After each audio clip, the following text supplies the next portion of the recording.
Hi, Sajith. Welcome. Hello, can you hear me? Hello. Yeah, yes, sure. All right. Welcome. Thank you. Glad to be here. Now let's wait the people to join. Okay.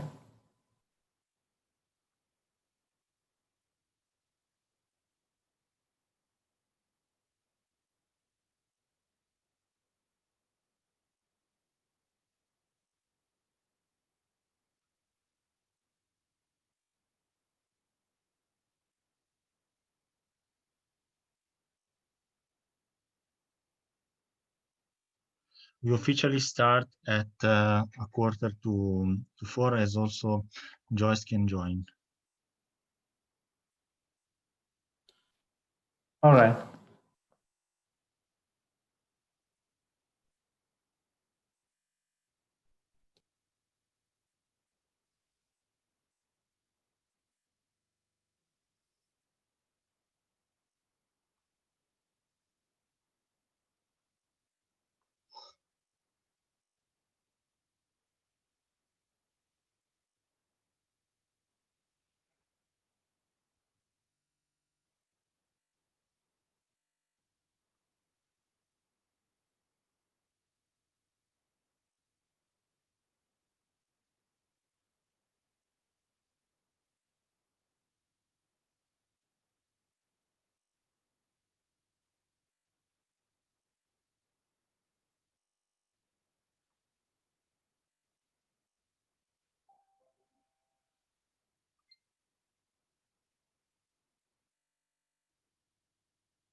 Do we have like 10 minutes to start? Oh, Yes, yes. okay. Because now the people are reaching. We have two parallel sessions, and the people are finishing and so on. So we Okay. will start. Yeah. All right. I'll be online. Okay. Okay.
Welcome, Giancarlo. Hi, Domenico. Welcome back. It was very, very, very interesting, the speech of Professor Micangeli. Thank you.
Hello, welcome.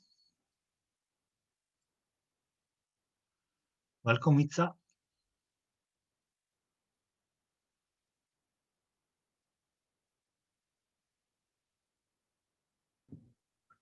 Domenico, can you hear me? Ah, yeah, Lenin. Yeah, I'm using the laptop that has a camera on, so Okay, don't worry. that's why it has a different name. Yeah. No worry. So I make you co-host. So I introduce Lenin that will be moderating the session. So there is Sajith joining. And so Sajith, there is Lenin. And Lenin, there is Sajith. Okay, nice to meet you, Sayed. Hello, very nice to meet you as well. Yes, now let's start at in 5 minutes. So 4:15, or like in 5 minutes. And also waiting for Joyce to join.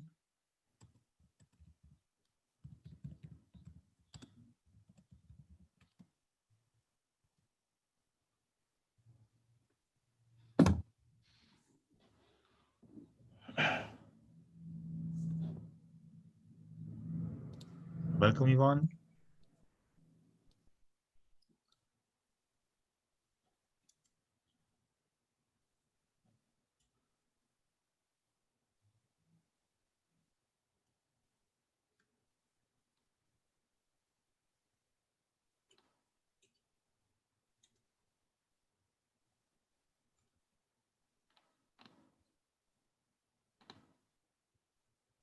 In the meanwhile, Sajid, do you have slides or something to present with the share screen?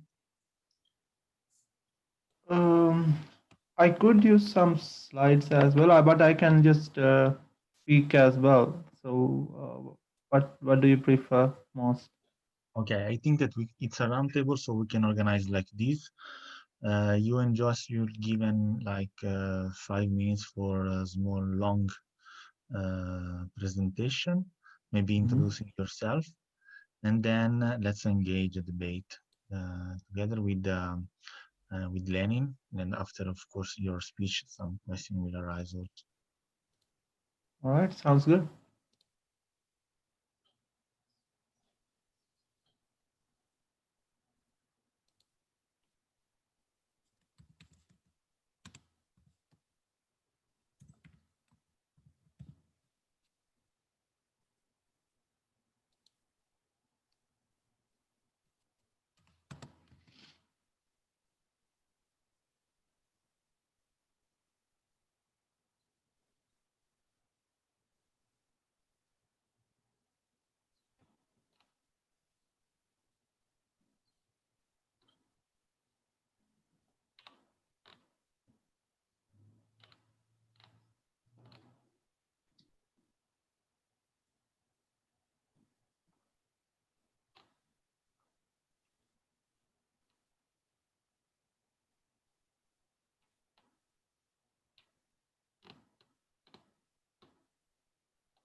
In the meanwhile, I will prepare the live stream. So just start.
Welcome, Guglielmo.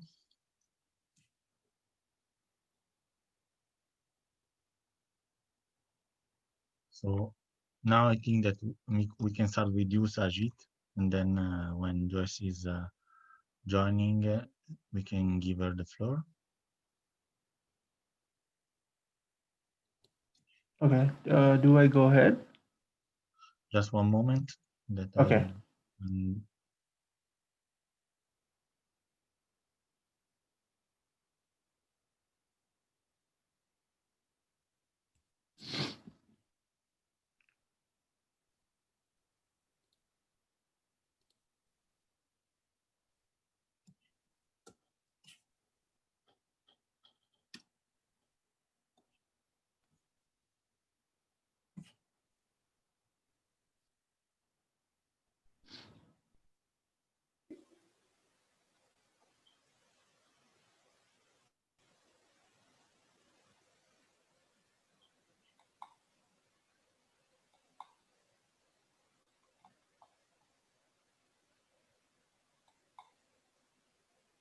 Okay, let's go. Welcome to this new session of the Climate Social Forum. We are on the discuss on the problem part of the energy track. Today we started the energy track, and there is here with us Sajith Wijesuriya.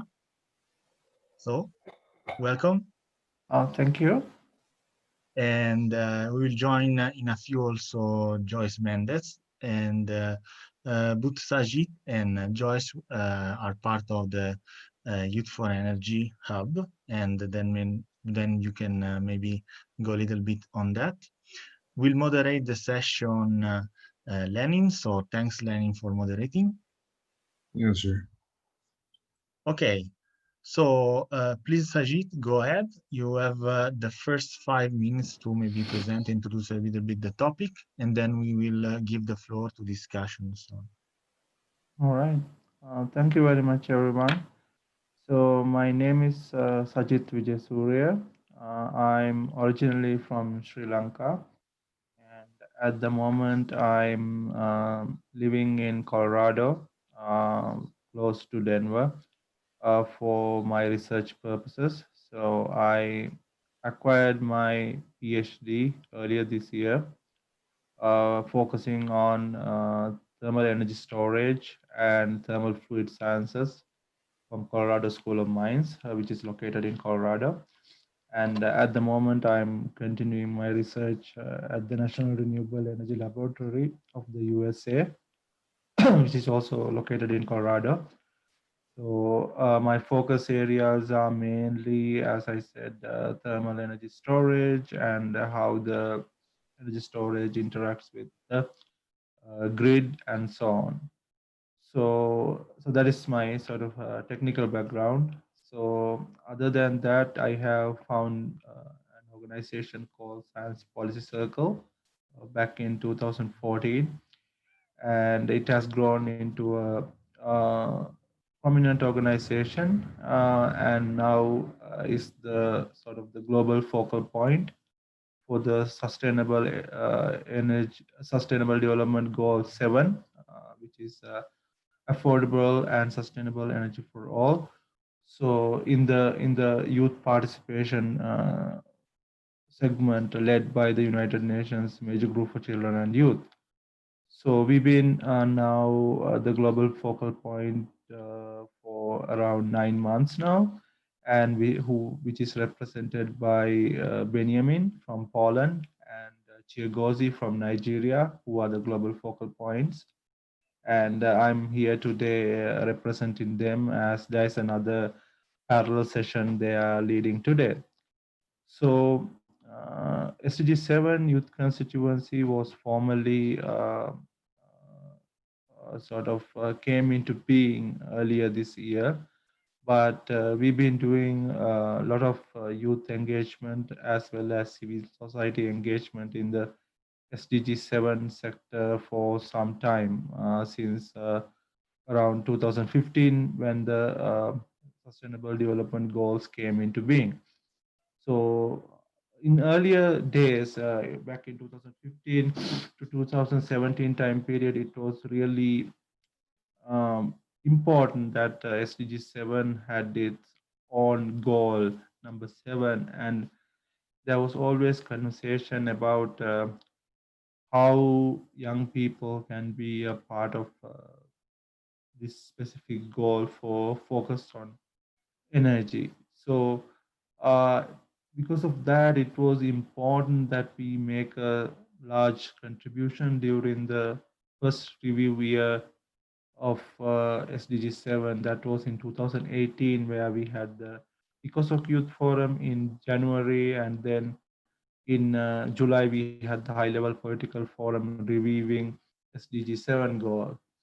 So, which is why we as my organization, as well as other youth-led organizations, as well as the youth constituency, was very much involved in the review process, and then realized that there are certain gaps with related to the participation of young people uh, in this sector of SDG 7.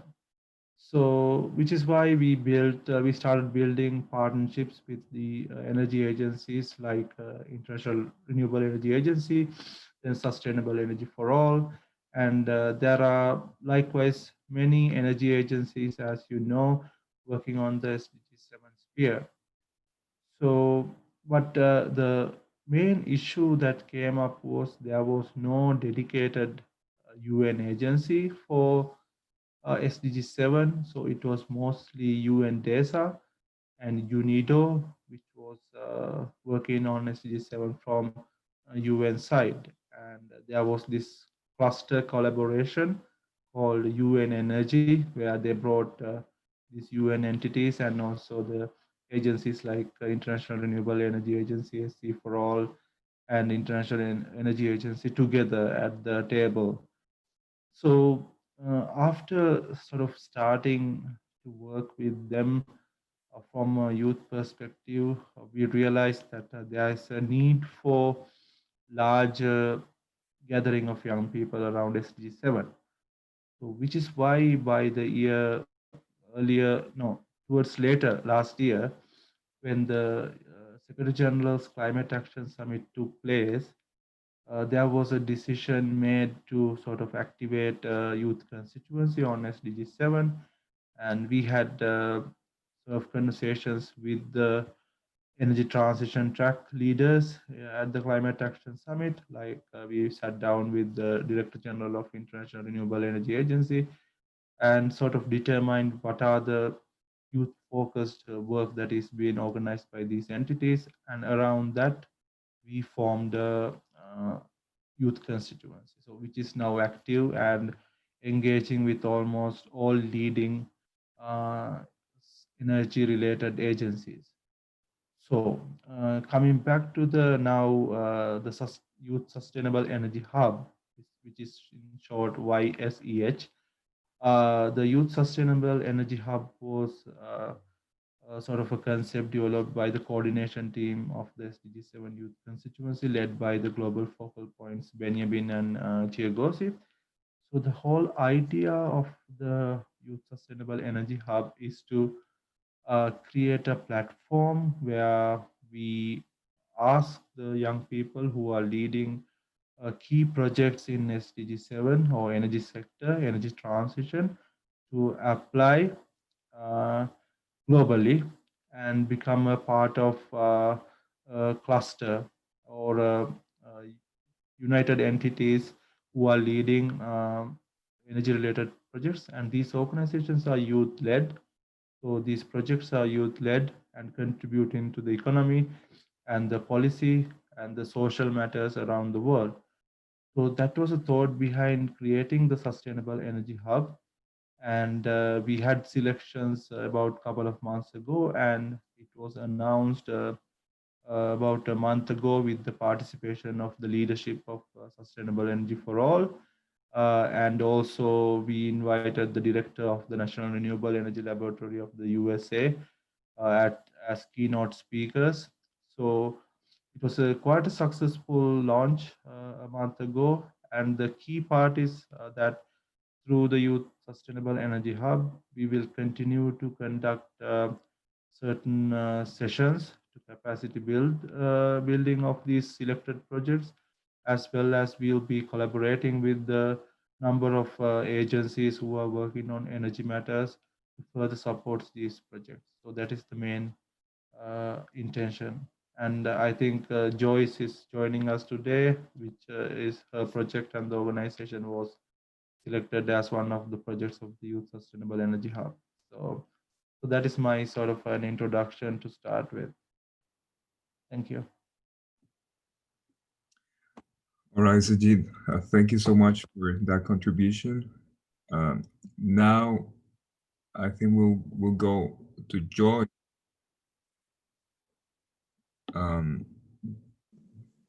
Joyce, can you hear me? Yes, I'm Okay. here. I'm about to put my camera. Thank you. Great. Hello, good afternoon. Hi, good afternoon. So the floor is yours, the virtual floor. Thank you. Just let me get my headphones. I think it's gonna be better because there is some noise here in the house. So I don't know if you're gonna be hearing me better. Just a second.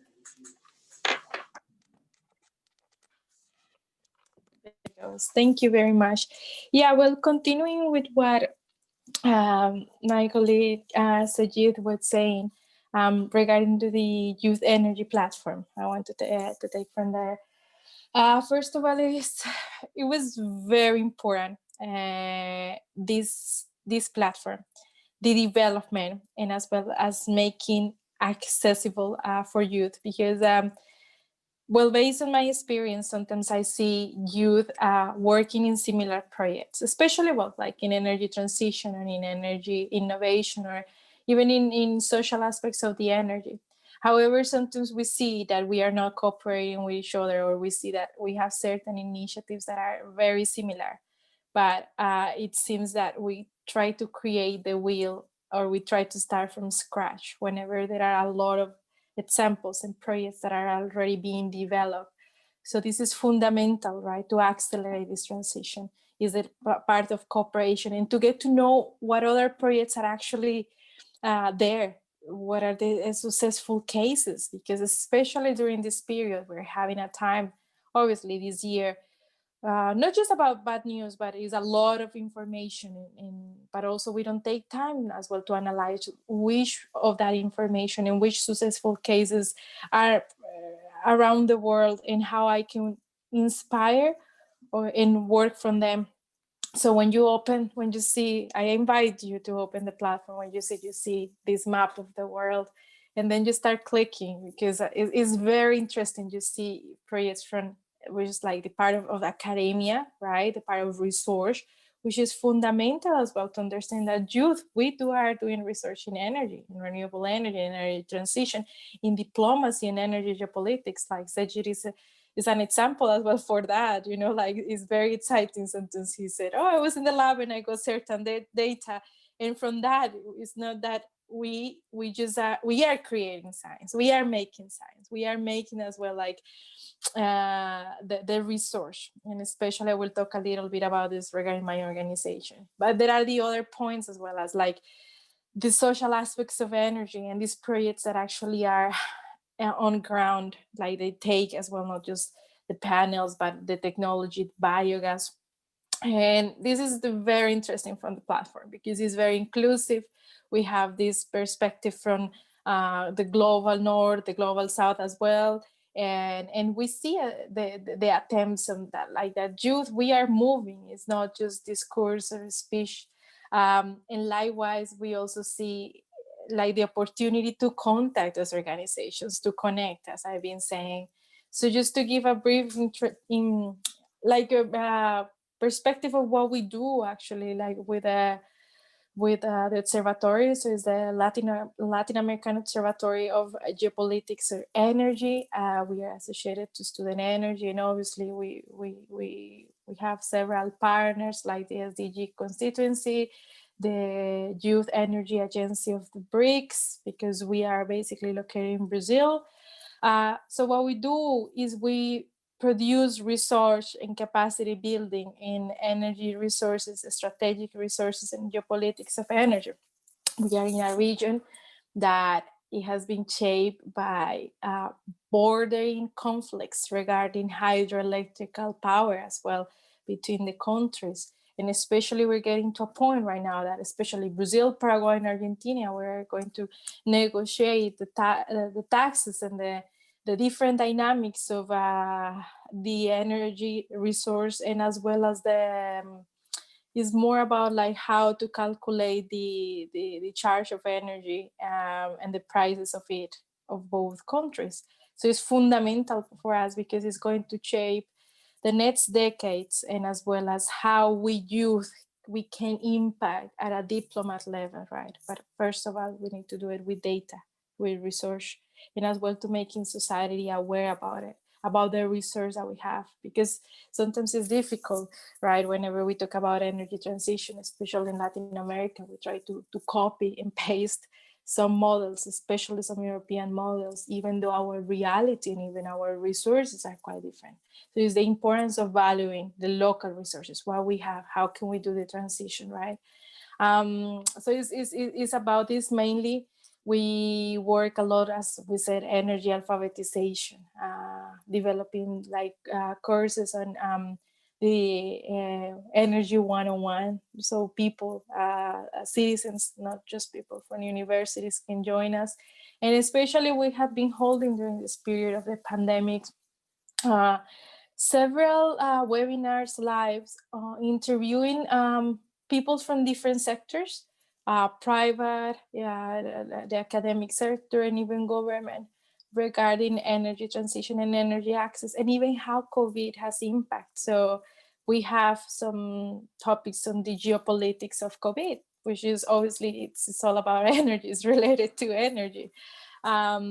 This Thursday we're going to have the LATS event, and we have seen that actually our organization is multicultural but intercultural. We are working with around 7 very active volunteers from different countries of Latin America. And I do believe that just in order kind of to close up here the perspective that this decentralization, this innovation, and this energy transition obviously has to be inclusive. We see that is fundamental, the energy resource, especially in the smart grid and decentralization as well in other of these models. However, we also see there is important the part of not just environmental, but the social impacts and how local communities can develop a framework to prevent, right, like these huge impacts on the mega energy projects. We are seeing an advance of these projects a lot in Brazil, and even though they are under the name of obviously hydroelectricity, it might not be sustainable always. So it's a period for society as well to empower, to work, right, to study, to understand, and to provide locally these efforts. Yesterday I saw the news, like in talking about Brazil, nationally it was approved kind of a mandate to have kind of energy efficiency councils in the cities, which is very interesting because we have like environmental education, we have food security, and even water security. But it was missing the part of a kind of to have these energy efficiency councils, which is empowering people as well to take part of this process. This is kind of what I wanted to share with you. I don't know if we have specific questions. I saw the main specific questions, but I want to thank you as well as to the constituency for this effort of the platform. It was a lot of work, and I also want to invite you to take a look of the platform, to empower, to get inspired, and also to work with us. You know, there are organizations there, and the idea that we see in Guarani language, which is one of the official languages of the Mercosur, we say the Nyanduti perspective. Nyanduti is an art that means kind of a spider web. So how we can create a network, a strong network, as a spider web that is made of obviously of people of knowledge for this energy transition. Well, Obrigado, gracias. This is what I wanted to say. Okay. Thank you so much, Joyce, for your contribution as well. If you'd like to share the link to the website so that the rest of the people here can access it right now, that would be great. So both of you, Sajid and Joyce, were mentioning about how this energy hub for young people is like a cluster, so that young people can be more involved in, of course, the SDG 7 and the energy transition, right? And I wanted to ask you, perhaps it's something that has been generally spoken, but I wanted to ask you, how do you think that this, the younger generations are going to play a role in the next 10 years so that we get to 2030 in different conditions that we are right now? And how do you think the Joe Energy Hub is gonna, contribute in that area and is going to participate to this transition? So whoever wants to answer that. Sajith, go ahead first. Oh no, Joyce, you can go ahead. You can Ladies first. you can continue the thought process you brought in. So, well, basically, I'm going to give you a very personal answer, actually. Yesterday, we were kind of thinking, right, because we have seen this sentence a lot. We have 10 years, kind of the next 10 years are going to be very fundamental, right? And it's like, not just regarding the energy sector, but I mean in sustainability as well, in biodiversity, which is kind of connected, right? We have this water, energy, and food nexus, which are intertwined, and somehow it composes the heart of sustainability, as I say, and in climate change, obviously, in the climate breakdown is making a stress to that system. So I was asking myself, okay, especially I see the colleagues, like speaking personally, I've been into climate action for the last 12 years. And then most of my life has been advocated and dedicated to that, like to see the outcomes, not just to provide this capacity building, but just to accelerate. However, I'm very aware that right now, we need to face this as a crisis, not just as a hobby or just as my profession. Obviously, it's our profession, but it's a crisis. So it takes strategy as well. It takes personal commitment, more and effort. So I actually was asking myself, and I asked yesterday to one of the events here at the Social Forum, I said, how is the climate breakdown modified in our life project or our life mission, or however you call it, right? Because if this 10 years are going to be fundamental, especially in our area for energy transition, is it better? It's better we start like rethinking our priorities, not just as a global or regional, but as a local, as community and personal. How are my personal priorities aligned and, like in coherence to those global agendas? Because somehow we talk about, for example, SDGs, right? 2030 agenda. Okay, 10 more years, we have all these SDGs, and it is being said, and it's true, that youth, we act as a catalyst. We when empower and include into decision-making processes, is investing in the present, we obviously have this return. We are kind of this strength, and not just because of the creativity, but as well as the disruptive minds that we already have. So of course, we have to rethink, as I said, like our personal track towards it and how to make it more efficiently. And this is a very personal reflection that to people who will be seeing or who are seeing this, I want you to ask you, especially during these times, Christmas or New Year's Eve, try to rethink as well as in your community, in your level. Because honestly, I really see, I have my mom back in the Amazon, and there is a lot of things to do. Like we see obviously the deforestation and stuff, but they also don't have like permanent energy security on energy access. So I see it more like hands-on this logic. What am I doing daily? Can I have a decentralized system in my house, or can I have my biogas or my solar panels? You know what I'm saying? Because I'm also working towards it. It's like, am I coherent with what I'm looking for? This is like a personal question, and I do see youth. If we cannot build a sustainable agenda without being sustainable, we can build a post-capitalist agenda treating people as machines, not respecting volunteers. So maybe this period is going to be kind of a wake-up call onto this mindset for us to do this paradigmatic transition, right? We know we are under the perspective of climate capitalism, but as well, I asked for looking as well at people's relationship as the nature needs. We cannot impose our needs, but work in the logic of nature, as Vandana Shiva says. And working with nature is understanding that we are part of the nature. Cooperating is gonna be faster, it's gonna be easier, not putting human here and nature here. So this is kind of a personal relationship. So yeah, thank you. No, thank you, Joyce, for that wonderful answer. I don't know if Sajid wants to add to that.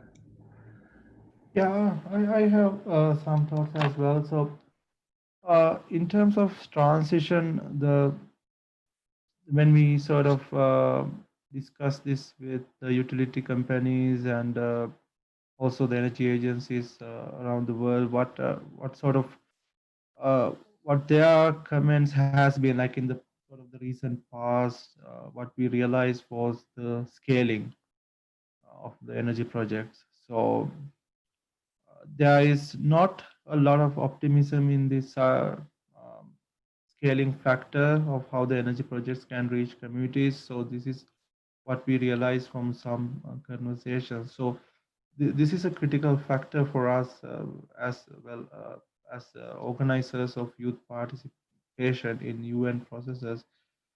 We realize that this should go beyond the just participation aspect. So, uh, what are the sort of the early steps that we can take so that we can achieve this scaling, so the energy projects can serve the communities and continue to serve communities even if they are youth led, regardless of whether they have a government sponsorship or the corporate backing or subsidies and so on. Regardless of these factors, how can youth-led energy projects, especially generation, distribution, and even management and policy, can sustain throughout. So this is sort of the critical problem that we took pretty seriously, and which is why we are starting the Youth Sustainable Energy Hub is just a start of getting together these youth-led projects and creating awareness that these projects are functioning, and they are functioning well, and they are making key decisions for the next decade and beyond. And we need you to see them, and we need you to provide as much as capacity, not just encouraging them, but specific guidance about technology development, about business development, about acquiring resources, about supporting policy, about sort of facing problems that they are having in expanding and scaling. So, and also the support financially and also technologically. So these are the things that we want to provide for the projects that are selected, not only the ones that are selected, but as potential when we come across them in the future as well. So there will be more openings for other projects to apply in the future. But it all depends on how much capacity that we can provide, right? We just don't want to have a sort of a collection of projects and then just sort of drop out of the earth after that.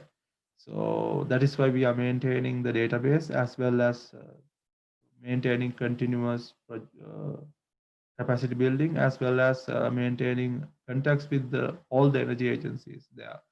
So we have communicated this to International Energy Agency, International Renewable Energy Agency, Sustainable Energy for All, UNIDO, UNDESA, REN21. So all the energy agencies are at the moment aware of this platform, and they can't deny that they don't have knowledge anymore about the projects that are happening around the world. So, and taking advantage of that, we can promote the projects in key events platforms to attract funding, also attract more guidance to further establish these programs. And that is what right now what we are doing. So we haven't stopped creating partnerships regarding the platform. So we need to, at the end of the day, we need support of many expertise, not just the agencies, but or not just the policy agencies, but also the member states and private sector who can invest and who have like sustainable and environmentally friendly backgrounds. That is also important because we can't just snatch money from whoever that offers and direct them to the projects, which is really not fair on the project. So we have to be that careful on that as well. So a lot of things are going into this thought process, and I think if these things go into the thought process continuously, it will create that sustainable, not real sustainable, but a transition that makes sense, that a sensible transition that needs to take place. You can always throw around the word sustainability, but it has to be more than that. So that is my addition to the question you had. Okay, thank you so much, Sajid. Welcome, Adeteji. I was going to go to Yvonne and see if she wants to add anything or if she has any questions. Yvonne, can you hear us?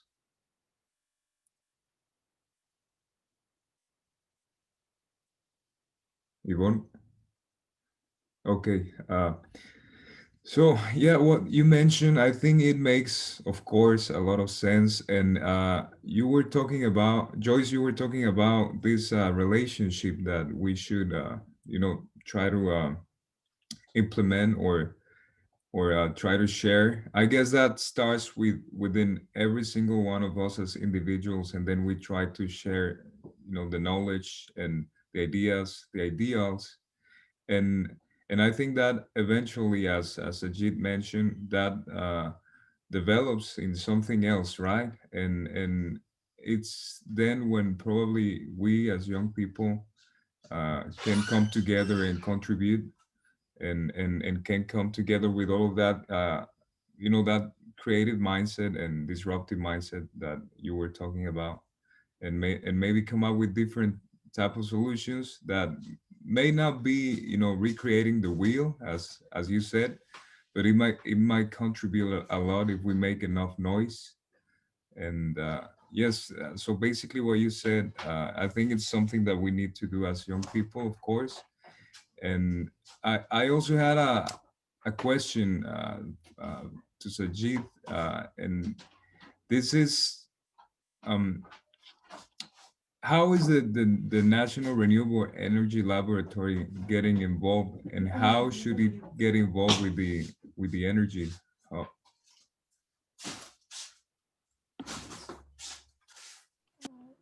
I'll go first. Yep. Okay. So yeah, so that is interesting because I was I was doing my PhD in a university very close to the National Renewable Energy Laboratory. So my school or the university has a lot of projects that are being conducted with the National Renewable Energy Laboratory. So that's how I sort of got to know that a lot of young practitioners of science and technology are directly involving in this project. So if you can see that efficiency of solar cells, right? Young scientists and undergraduates are directly involved in these projects. If it is regarding concentrated solar, or the solar panels, or wind turbines. All of these projects have direct contributions from the young practitioners in science. So this is what sort of, it made me realize that why not these laboratories at the national level, not just in USA, but also in the other countries as well, can directly engage with the young people in civil society, the processes that. So that is where we sort of started, and it was last year during the Asia Pacific Climate Week that we first engaged the National Renewable Energy Laboratory in a session together with the International Renewable Energy Agency and REN21, sort of give a perspective from the research and policy perspectives, give some guidance for young people in the Asia Pacific Climate Week. And from there onwards, we built a very strong relationship. Back then, I wasn't working for NREL. So we continued that relationship throughout, and we wanted to have them as much as possible in youth engagement events, so they can provide the latest updates on renewable energy research. So whether it is solar cells, what is the latest that is happening? What efficiency have we reached? And then whether if it is wind turbines, what is the wind turbine sizing that we are looking at? What are the different scales, and how to implement these in sort of a reasonable manner? What data is required to make a decision on different renewable energy sources? And we also wanted to know what are the partnerships they are having with. So especially NREL is part of a very wide network of organizations who are working on energy transition at the moment. So this information we didn't know before, but now we, thanks to multiple engagements, we know. And we, during the Sustainable Energy Hub launch, we heard from the director of the lab as well. So he was really brief, but gave all the updated information on technology development in renewable energy. So this is very much needed if we need to sort of continue in a path that we adopt a lot of technologies that are renewable.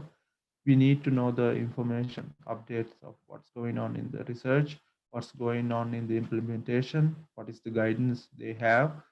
So this is very important for young people, rather than just jumping into a renewable energy project. So this is what we realized with our engagements with different agencies as well, that we need to bring together different expertise to make it a sort of a complete engagement and complete learning experience. So that is where the national labs come in. It's not just the National Renewable Energy Laboratory, but laboratories all over the world can be a contributor. All right.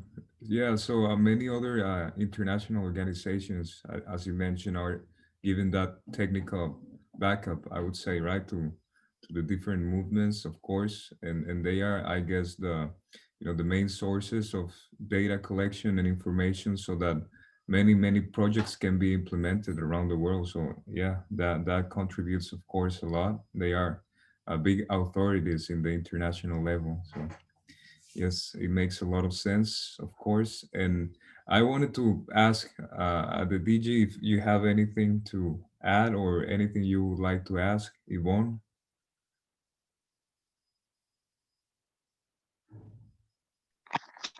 Good day, everyone. Sorry, I dropped a question in the chat box. So I don't know whether I can get it. I'm really having flu, so I can't really talk much. Thank you.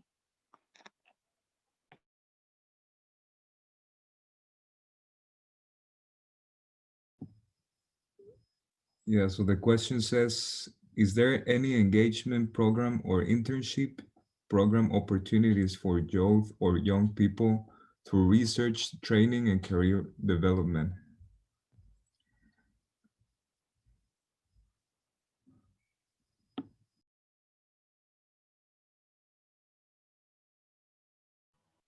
So if I can respond to that, I think The International Renewable Energy Agency has an internship program, which is more or less policy oriented, data oriented. And as far as I know, even Sustainable Energy for All, International Energy Agency, and also a Sustainable REN 21. These agencies, as far as I know, have internship programs which can be useful, and we are at the moment further looking into this matter. I think Joyce also posted one from UNIDO. So yeah, this is something that we are at the moment discussing with different agencies and laboratories as well, to sort of create a database or a information package so that you can get information about available opportunities. So this will probably happen during next year. So we will dive more into this aspect of providing more information of the opportunities. So because we have been working with these agencies for now a couple of years, so I think we will have more information, and they are more inclined now because of the increased youth participation. They are also inclined to open new opportunities, so we are keeping we are sort of monitoring that as well. So yeah. Okay, thank you so much. Any last thoughts that you would like to share with us, Joyce? Well, yeah, I have some issues of energy security here. I need to change the bulb here. Just real quick, yeah, actually it will be, yeah, like as I said, this is an emergency.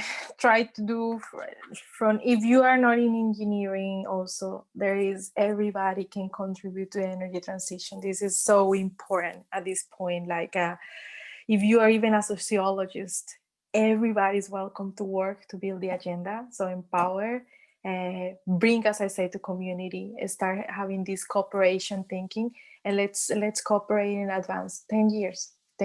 So I hope the message is clear now. So that will be from my side. Thank you very much. Thank you, Joyce. Yeah, 10 years of cooperation and 10 years of getting involved together.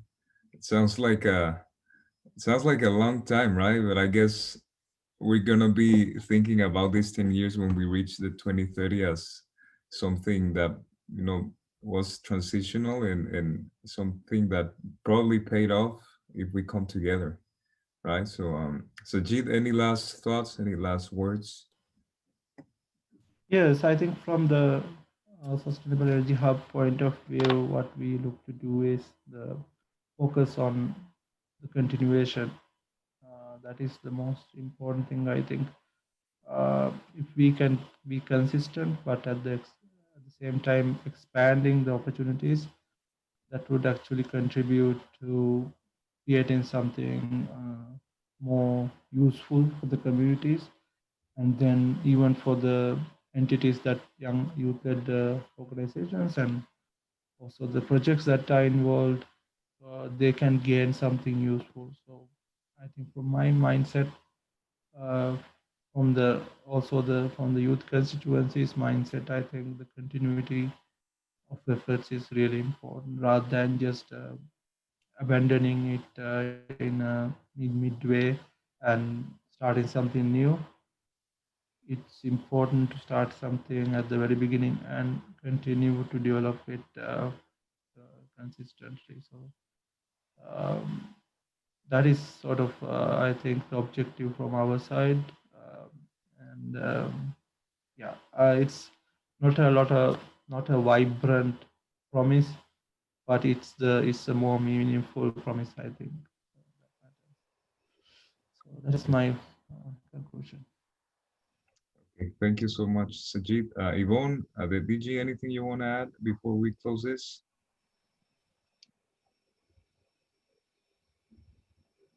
All right. So thank you so much, both of you, Joyce, the rest of you, Joyce and Sajid as well. Thank you for being here, for participating. I think we are just closing this session right now. Domenico, are you there? Yes, thank you very much, Lenin, and thank you to Sajith and Joyce for joining and all the others for interact. I just share in the chat the link for the next session. That it's a marketplace. It's called the Energy Marketplace Sensitive and Positive Energies Case Studies, in which we have also Lenin and also Adediji and other case studies that will show how is possible to make the energy transition also from youth initiatives. So kindly invite you to join, and thank you very much to all. Thank you. Thank you. Bye-bye. Many thanks. Bye bye.